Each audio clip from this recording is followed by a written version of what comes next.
So we're going to do just that. And actually, I'm wondering, and I know I haven't asked or discussed it with you in advance, but I'm wondering, Mark, if you would be interested in participating as a demonstration person in the DTI.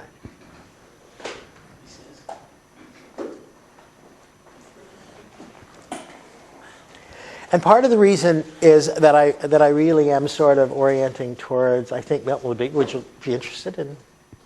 Would you be interested in discovering what good Dr. Erickson? I would. Yeah, experience. Sure. And you know, and it could be anybody, but we really like this one, and I think it offers you even more information, because not only a little bit about DTI, but a little bit about Erickson. So.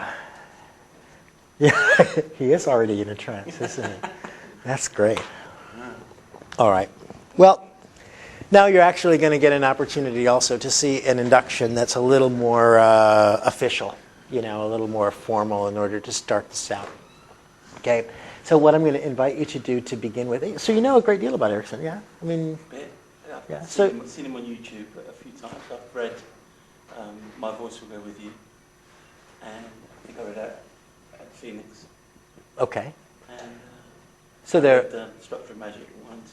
Yeah. So you have a lot of data about it, and I think that's really helpful, right? Because then it allows you to really give yourself permission to make a full commitment, or to whatever degree is appropriate for you, to really let yourself enter into that experience. Now, we talked on the very first day about the importance of lifelines. So I think it's worthy of our consideration that, you know, there were a number of limitations in Milton's experience with regard to his paralysis and certain things like that. You may or may not want those things to be included, you know, in the process. But the important thing, I think, in terms of establishing a lifeline is for you to understand that what we're about to do for a little while. And there will be a place where it's over. And you can just leave it behind, right? All right. So if you would just look out this way, out in front somewhere, and just find some spot to focus on for a minute, okay? Just anywhere, some place to hold your gaze. Is Chantal offering me a clue? Well, I hope not, because she may stop that while you still need it if you're looking at the red light, right? This is the red light district over there. Don't take me to red light and Chantal, for goodness sake. Yeah. Yeah. So, but just find any little spot, and my suggestion is that it be something, you know, something small, something really specific, just to hold your eyes for a few minutes. And as you look at that spot, and continue to look at that spot, I'm going to talk to you. You might notice as you sit in the chair that you can feel your back on the back of the chair. You can feel the place where your hands touch the legs of your pants. You can feel your feet on the floor. You may from time to time hear certain sounds outside the room or inside the room around you. And you can just let yourself settle into a comfortable position as you continue to look at that spot and listen to the sound of my voice. You may find yourself blinking from time to time, and that's perfectly natural. It's perfectly appropriate that from time to time the eyes may close and open. That's right, and close and open. But you can open your eyes and continue to look at the spot for a few more minutes while I remind you of something that happened when you were a small child and you first went to school. And you went to school, Mark, and you learned the numbers and the letters. And as a small child, it must have seemed like an insurmountable task. So many numbers, so many letters. And you learned that a small b and a small d were similar, and yet one was a backwards version of the other. That a lowercase c and a lowercase e were similar and yet different in an important way. And you learned that The letter J dropped down below the line and required a dot. You learned how to make an M and an N, and eventually you learned how to print your name. But you don't know just exactly how that learning occurred. And shortly thereafter, that's right, it was time to learn cursive in a new way to make the numbers and letters. Of course, cursive numbers are really just sort of italicized versions of the regular ones. But you learned, for example, that a long extended loop could be an L. You learned how many humps were in an M, how many humps were in an N, and eventually you learned how to write your name. But you still don't know just exactly how the learning took place. But I can tell you. In your mind's eye, Mark, you made visual mental pictures. Visual mental pictures of each of the letters and of each of the numbers that you could recall whenever you wanted to throughout the rest of your life. In the same way, you're sitting here now listening to me and you'd been focusing on that spot earlier. And your mind made a visual mental picture of that spot. And so you can close your eyes and you can continue behind those closed eyes to see that spot or anything that you want. Because it isn't a spot on the wall that's important to you, is it? What's important is what you direct your attention to, what you allow yourself to experience. You can be sitting here in a chair. You can listen to me. There are people around. But where we are isn't really important. You can be here, or you can be anywhere else. You could, for example, find yourself somehow in the middle of nowhere. And what an interesting idea to be able to just let Mark sit there and allow yourself to drift, float, however one travels in a situation like this, to the middle of nowhere, a special place where possibilities open up, opportunities emerge, presences, awarenesses can be felt, experienced, utilized. And it's nice to be able, in a situation like that, to welcome a special presence. And it may be in the quest for identification with the great purple wizard that you can have first a sense of energetic presence.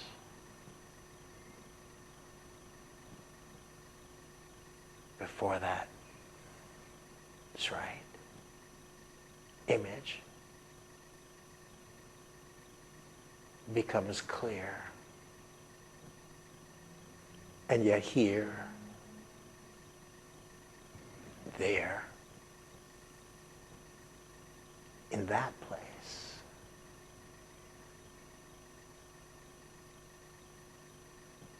you can look into those eyes, looking back at you, and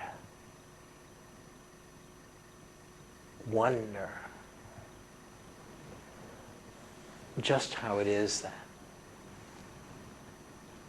Milton Erickson might be interested in having an experience of Mark Harris, as Mark has an interest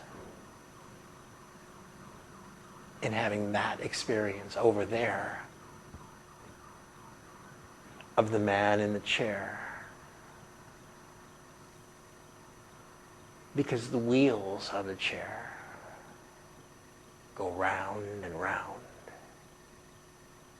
But that's only a part of the distinction. Isn't that right? And so, looking back at him, looking back at you, looking back at him, hands, feet, sitting comfortably. It's curious to invite that presence, that's right, even more fully. Because sooner or later, you don't need to take all of that time. That's right. Now the thing that's interesting, Dr. Erickson, is for you to consider the fact that we appreciate your participation here, the presence that you bring, the gifts that you offer.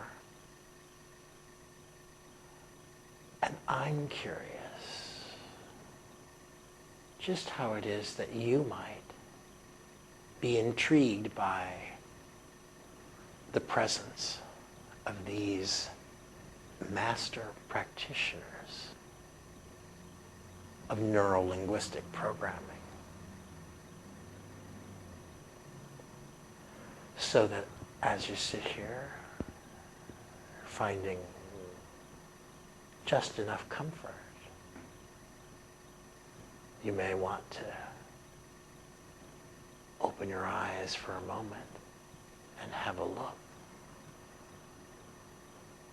at master practitioners in the making. That's right. And then you can let yourself, that's right, offer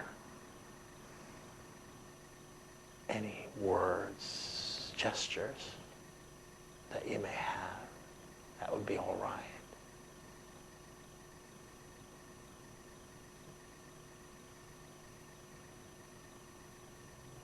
That's fine.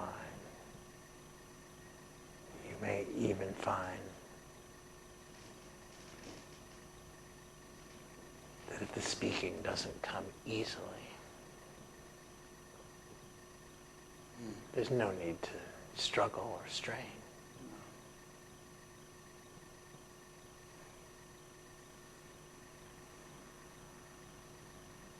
Just notice what you notice, observe what you observe.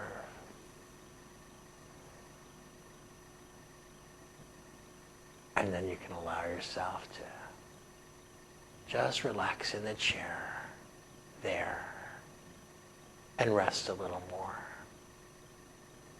But resting in the presence of these master practitioners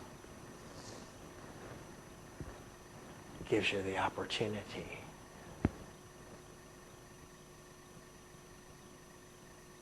to have certain understandings and perhaps to really know, because we would want you to know how much we appreciate the contribution that you've made, that you've offered to this community. The movement of the hands, the nodding of the head, all indications. That's right.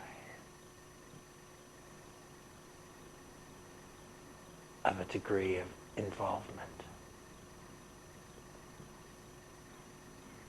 I'm not sure just how it is that you might recognize the particular message, communication that you'd like to deliver here.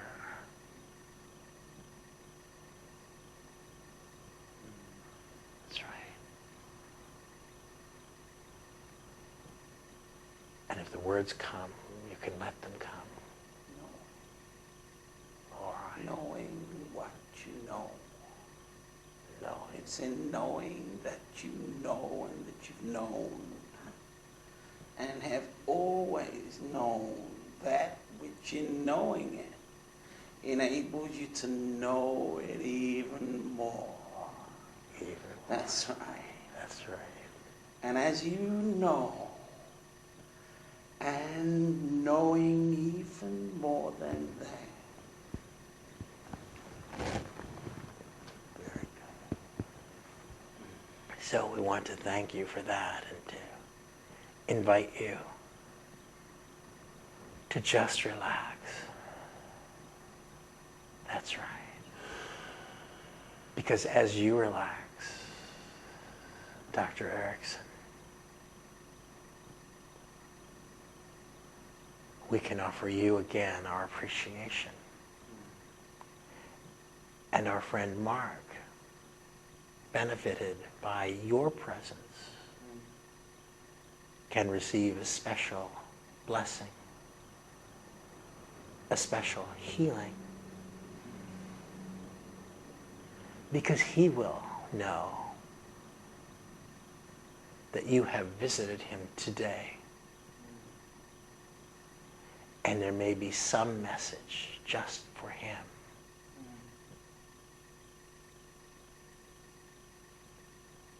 That's right. And so you can have that understanding and he can know.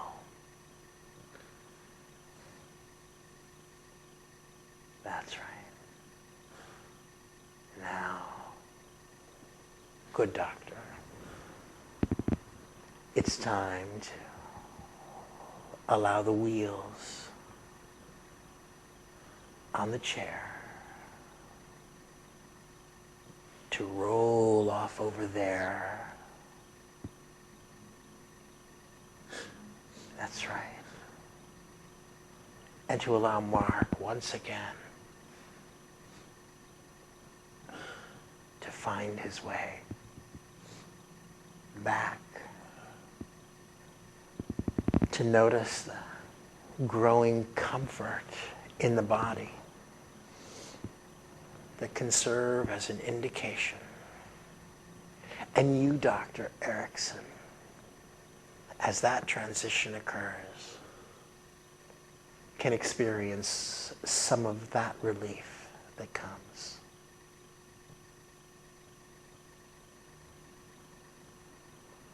That's right. And I want you to know, Mark, that there is an experience that's happened today in you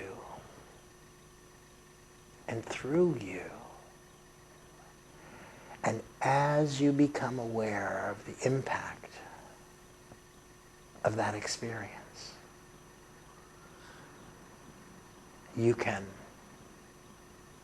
find your attention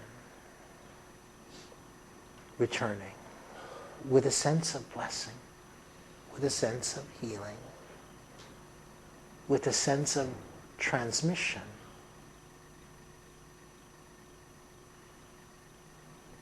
to this room.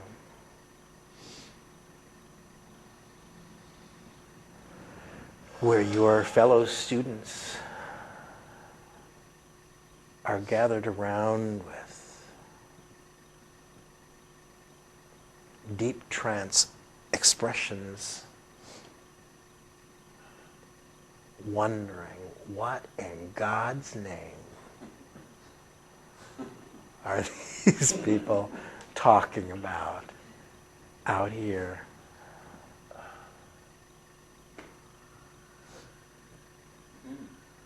Huh? It's very strange. That was very strange, yes. Well, I can imagine that being Milton Erickson would be a very strange thing indeed. Like you need an exorcist now. It's very Like you need an exorcism now? You know, kind of. You did roll that wheelchair all the way It off, felt didn't very you? strange in there. It felt very strange indeed. Yeah. Well, But in a kind of intriguing, comfortable wave of emotion and How does sense it- of compassion, just overwhelming. how does your body feel right now? I feel okay. Okay, But okay. when I say okay, I mean I'm quite relaxed, Okay. but it was a kind of a weird feeling of my body shifting, and having some awareness of that, but not. Kind of like being in control, but not in control. Do me a favor. Stand up. Yeah. Yeah, turn around. All the way around. Sit back down. Okay. Okay. How's your body feel now? Feels like I've just stood up, turned around, and sat down. Good. Great. So you know that you can do that. That's an important thing. Yeah. And your right hand? Yeah. Can you lift it? Yeah. Oh, good. Okay. Want to make sure. So yeah. What was the physiology? Did you experience? It's just a shift in my back. It's like an alignment thing was happening, and a crunching up in the middle, and I had a black and white image of a drawn image of Milton Erickson initially, before the. Okay. All right. And by the way, and don't share it with us, by the way, because I think it should be a real special thing for you. But did you get a particular message? Yeah. Yeah. A personal message. Yeah. Lovely. Lovely. So you've had a session with Dr. Erickson, and by the way, he with you. So, well, thank you. Thank you.